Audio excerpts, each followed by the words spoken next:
5 out of 10 from the Pace magazine. Jesus Christ, mate. Don't worry, it's IGN, GameSpot, PC magazines are bad journalists.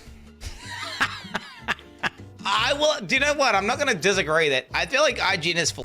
I think you could genuinely look at an IGN review, and all that IGN reviews can tell you is if the game is like buggy or pay to win or something. That's about it. IGN rated D4 10 out of 10, right? Wait, what the f does that mean? Is there gonna be a spoiler in this? They wouldn't do spoilers, would they? They're not allowed to do spoilers, right? We waited 5 years for this game. I can't believe we waited 5 years for this game, and now they're releasing it to stream. Look at this! They're just letting you know the streamers play it before us plebs. We've had it 5 years. I watched all the directs. I've looked at all the content. And then you're gonna release it early, bro, to like a bunch of good boy streamers, aren't you? I hate it so much. It's bro, fuck early access. Fuck early access in general. Everybody, strap yourselves in. This is gonna be a bumpy ride. Shields ready.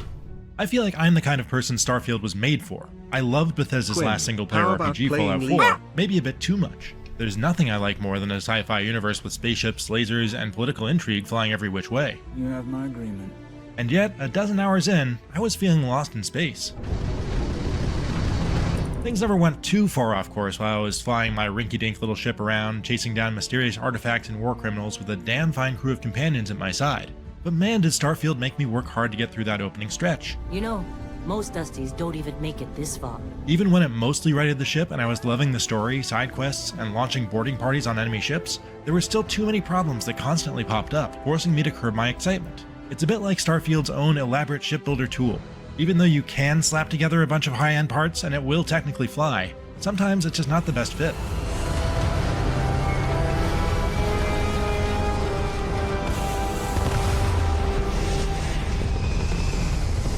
I'd expect no less, but Bethesda has built out a sprawling universe with detailed lore. I wouldn't call it especially distinctive. It's reminiscent of universes like The Expanse and Firefly, and full of references to every sci-fi movie from Aliens to Blade Runner, and of course Interstellar. In fact, there's a significant similarity to what Obsidian created for 2019's The Outer Worlds. But the story of how humans abandoned Earth and colonized the stars is so densely packed in, with more around every corner, that I found it easy to get invested in. We're all here because we're committed to exploring space. Once I learned the difference between the United Colonies and the Freestar Collective. The United Colonies strive to provide all their citizens with opportunity, don't spoil. security, and peace. Regardless of which background option and starting skills you pick for your character, everyone starts out in the same mining camp and touches the same space magic that sets off a trippy 2001 A Space Odyssey style vision.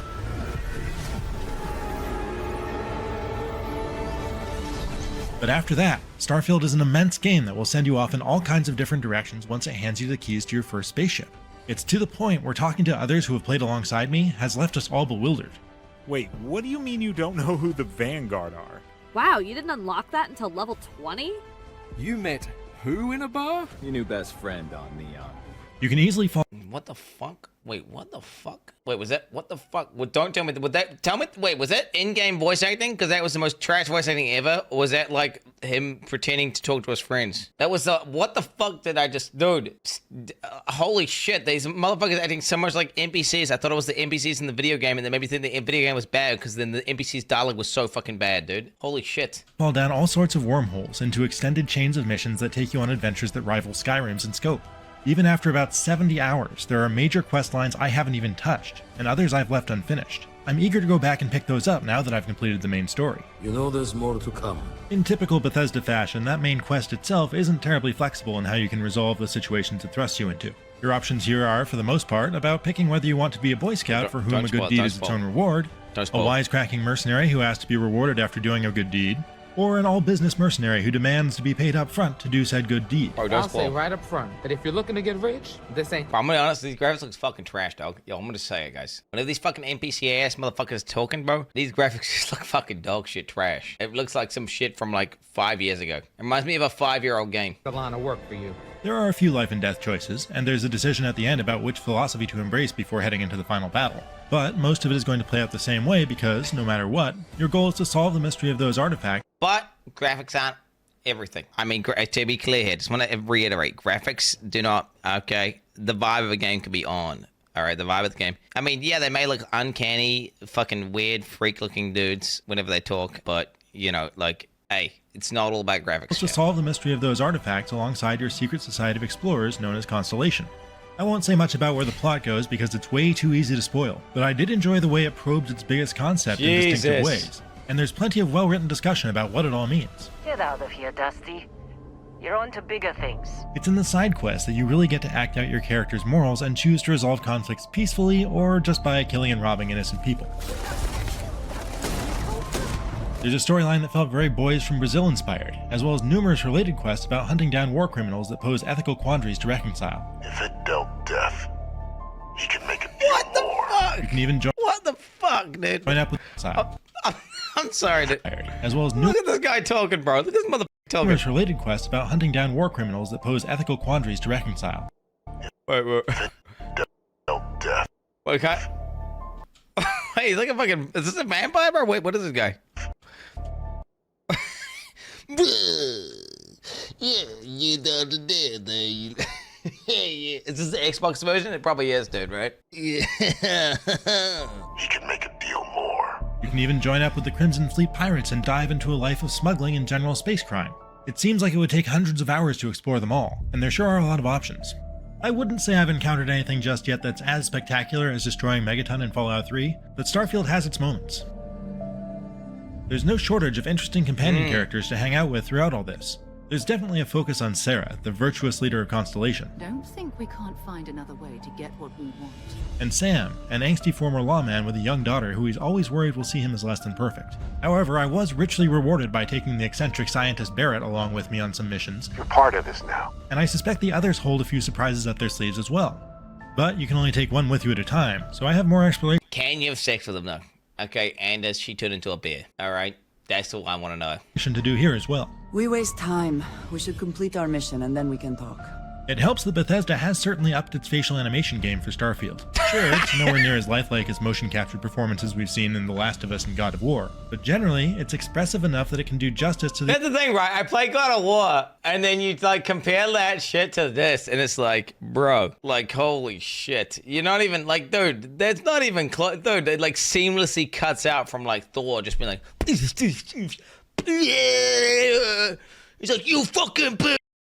And then you just go straight to gameplay, you know? It's not even at that. But then again, it's a different, like, God of War is this tiny, linear thing that's hyper-polished AAA, right? And then this is, like, large, expansive, many characters, not all mocapped, you know? Yeah, it's not. The excellent voice performances. Looking a little more murdery than usual, but let's just say they had it coming.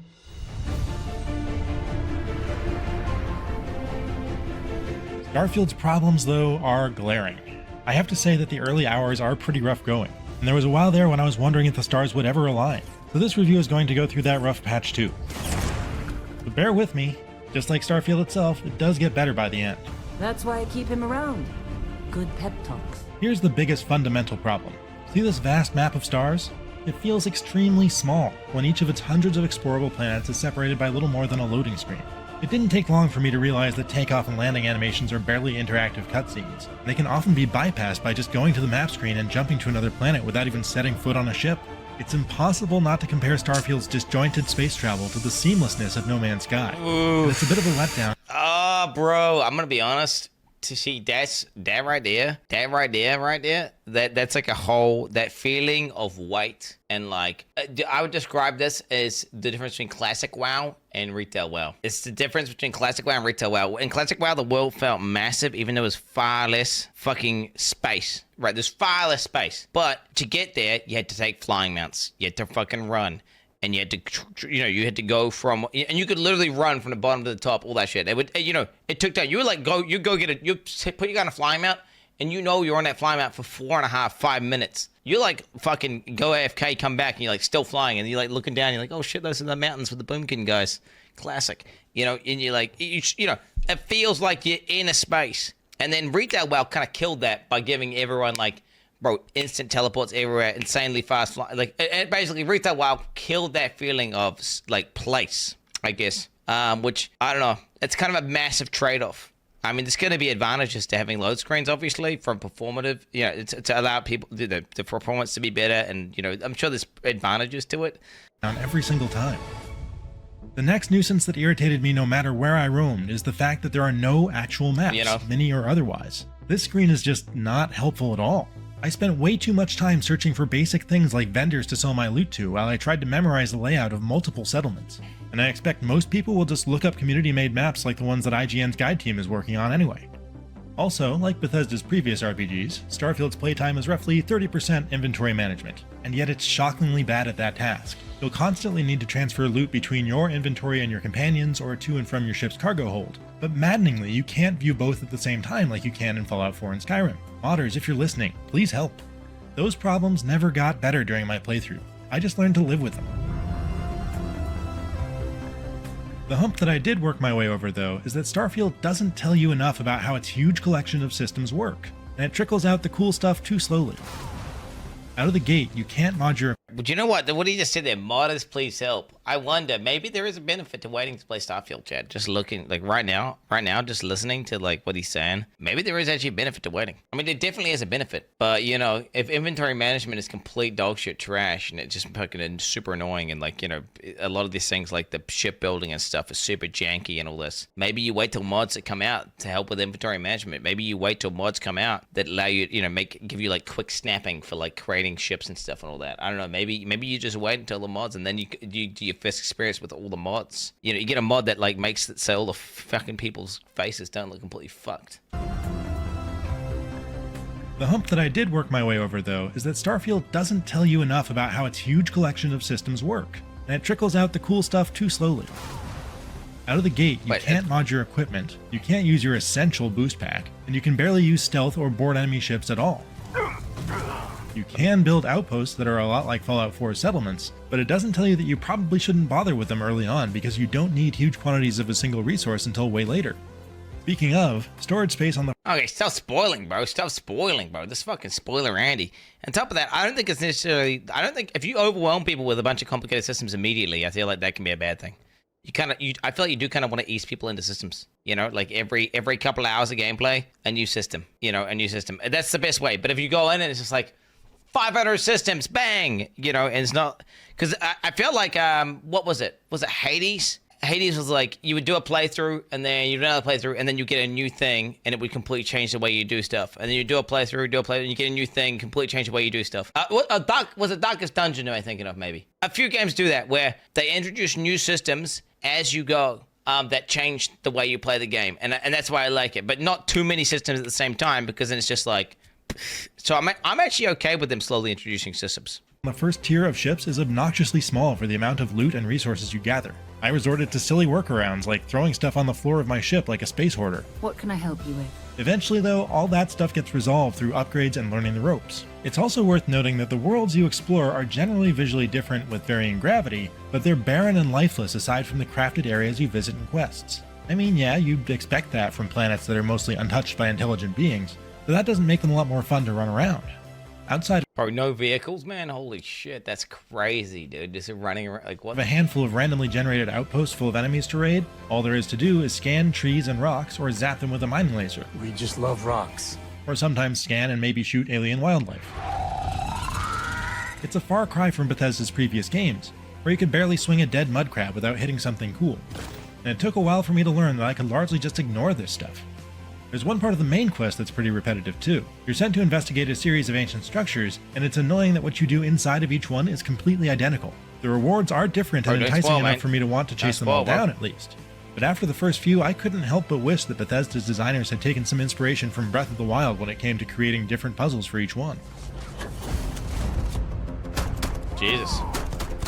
So it wasn't until about a dozen hours in that I unlocked enough upgrades that the gameplay started to gel for me alongside the story. Starfield absolutely is one of those games that takes way too long to get to the good part. But the fact that it eventually did get its claws into me forced me to jettison all of the more like Starfield jokes I'd been workshopping out the airlock and focus more on what this sci-fi epic gets right, or at least does well enough. Filed under does well enough is combat, which is the solution to most problems unless you're extremely dedicated to the idea of talking or sneaking your way past most encounters with hostile pirates, robots, and wildlife, and anything that looks at you funny. not bad, and it's kept me happily plinking away with my tricked-out laser rifles and shotguns, but it's not especially great either. Without anything new and exciting to fill the void left by Fallout's time-stopping VAT system, it's pretty standard stuff. To their credit, enemies do react in fun ways, and sometimes they'll flee if you killed off their friends. Plus, the modifiers on epic and legendary weapons and gear have some fun stuff going on that's not afraid to be game-changing. I found a rifle that does more damage as my health decreases, and makes enemies more likely to damage increases as health decreases. Mod theft. Chance that humans drop extra medpacks on death. Frenzy. Small chance to frenzy a target. Drop medpacks. I found a spacesuit that has a 10% chance to set nearby attackers on fire and made me invisible when I crouched and held still. That's kinda cool, and there's a lot more where that came from. The other side of combat is ship-to-ship battles, which are also fairly simple as space dogfighting games go. It's never not entertaining to blast away at pirates and watch the pretty explosions. There's some basic power management, but I rarely felt the need to fiddle with it in combat because most of the ships I bought or found had enough power to go around. The closest thing to VATS you get in Starfield is when you spend a skill point on target locking, which is an absolute must-have. Disabling weapons is a great way to even the odds when you're being ganged up on. But even better is when you take out their engines and board them. Some of the best moments in my Starfield playthrough have happened during these raids, as I went room by room mopping up enemies until I gunned down the captain and sat in their chair to seize their ship and its cargo for myself. How are they losing to one guy? How are they losing to one? He just standing there getting shot by everyone, and they're just losing to one guy. Like, what the fuck? He's not doing any crazy shit. He hasn't like got a team or anything. He's just sitting there taking all the hits and just shooting them, and he's at full HP, and he's just their whole ship's losing to one guy, bro. What the fuck? I'm definitely going full pirate next run through, so I can do this all the time. Another highlight of Starfield is the sheer variety of spaceships flying through the settled systems. And the fact that they're so modular and customizable made me want to dump more skill points into starship design, so that I can mess with it more and learn the somewhat complicated rules of how to snap the pieces together to form a space-worthy vessel. Oh yeah, and the lockpicking minigame deserves a shout out as one of the best I've seen in an RPG. Are there bugs? Of course there are. I've seen a fair amount of model and texture pop in, occasional crashes, performance slowdowns, mostly during autosaves, wonky waypoints, clipping issues, wrong camera angles during conversations, the works. I've played mostly on PC myself, but IGN's Xbox Series X players report occasional framerate dips, but nothing outrageous. I have to say, Starfield has been fairly stable for a big, open RPG like this. I never ran into a quest I couldn't finish on the first try, for instance, so its bugs haven't been bad. The results may vary, though. With a game this complex, they always do. I don't know, guys. Looking at all this footage and this gameplay and stuff, and it makes me worried. Like, is you just running around shooting guys and scanning crabs and shit, or is it like, you know, like a really good, you know, that feeling of like when you're playing a fucking game and you're like immersed, you know, you're immersed in the world. You're playing Skyrim and you're thinking like you're this fucking guy and you're going to this village and anything could happen and you don't know who you're gonna meet, and it's about the story and the vibe. More about like than the fucking like you got attacks like this, right? You think about the gameplay, it's like this is your attack. Like no one cares about that. It's the immersion. And the question is that level of like immersion there? Because if that's not there, that's just gonna be so unfun. But maybe everyone's just getting the combat footage and just putting it in because then everyone thinks it's what everyone wants to see. What I want to see is like, does it feel immersive? Does it feel like you're actually a guy in space and you can do whatever you want? And you know, you don't know what's going to happen in every town. Does it feel like that? Because what does it feel like? You're just going around talking to a bunch of NPCs. Because that's what made Skyrim really cool for me. That's what made Baldur's Gate really fun for me. That's what makes, I feel like all it's kind of like games where it's a level of immersion you have, right? And I do wonder if that level of immersion is there with Starfield. I mean, I really hope it is. I really hope it is. Verdict. Oh shit, dude, here we go. It's never a great sign when somebody recommends a game on the grounds that it gets good after more than a dozen hours, but that's very much the kind of game Starfield is, and I do recommend it. And to think, I almost went for coffee instead. There are a lot of forces working against it, and the combination of its disjointed space travel, non-existent maps, aggravating inventory management, and slow rollout of essential abilities very nearly did it in. It was the joys of piloting a custom spaceship into and out of all sorts of morally ambiguous situations in a rich sci-fi universe that eventually pulled it out of a nosedive. I might even let you fly me around sometime. I'm glad that I powered through the early hours, because its interstellar mystery story pays off, and once the ball got rolling, combat on foot and in space gradually became good enough that its momentum carried me into New Game Plus after I'd finished the main story after around 60 hours. Like Skyrim and Fallout 4 before it, there's still an immense amount of quality role-playing quests. Good. 7 good. 7 good. 7 out of 10. Bro, from IGN rated it rated D4 10 out of 10, right? Wait, what the fuck does that mean? Bro, what does that mean? They rated D4 10 out of 10. Or did they do 9 out of 10? What, they said near perfect endgame. Quote unquote. Diablo 4's near perfect endgame. Holy shit. And interesting NPCs out there waiting to be stumbled across. And the pull to seek it out is strong. For more on RPGs, check out our reviews of Baldur's Gate 3 and Sea of Stars. And for everything else, stick with IGN. No, I don't think I will. Alright. Hectic, bro, hectic. Wait, so what's this fucking review at? Where's the big one? This is Metacritic. This does everything, right? IGN gave Fallout 4 and Skyrim a 9.5. I mean, yeah, there it is, dude. 3.5 out of 10 on digital trends, dude. Yo, what the fuck? Holy shit. PC Gamer, 75 out of 100. 5 out of 10 from the Pace magazine. Jesus Christ, mate. 5 out of 10. Playing Starfield makes you want to play games that explore space and games that were made by Bethesda, but it doesn't make me want to play Starfield.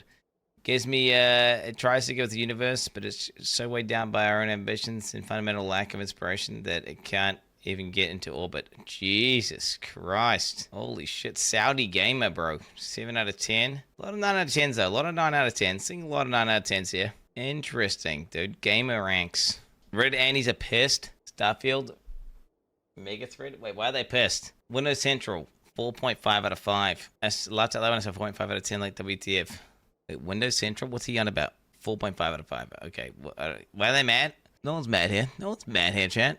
Everybody's mad. Everyone's chilling. Watching IGN seems like the game's geared towards veterans, banks, and immersion into slow burner, which they didn't like, for example. The dude laments on how slow the opening hours were and says, I'm glad. Wait, why are they so hell-bent on trying to defend it? I don't understand. Why would you be like hell-bent either way? Shouldn't you just be like, okay, they said that, now let me play the game and make up my own mind, right? As soon as he mentioned Fallout 4 as a Northern Star, great Bethesda games, at the beginning I turned the review off.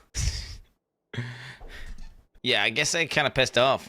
I mean, it's only going to get better, and it's still getting an okay. I mean, the initial reviews are positive. It's not like everyone's going, the game is dog shit. Yeah, 88. This is still good, right? Guys, it's a pause. If it's green, it's good. Pretty much all you gotta understand is, chat, is reviews are subjective and people like different things. And ultimately, the only time a game is like dog shit is if the reviewers all think it's like a 2 out of 10 or something, right? Because then it's like, okay, the game's like buggy and crashing and it's all fucked up and doesn't even work, right? But if it's green, you know, if you subjectively like those types of games, you're probably gonna have a good time, you know? But yeah, don't get me wrong, reviewers do get things wrong a lot of the time. New video. Don't worry, it's IGN, GameSpot, PC Magazines are bad journalists.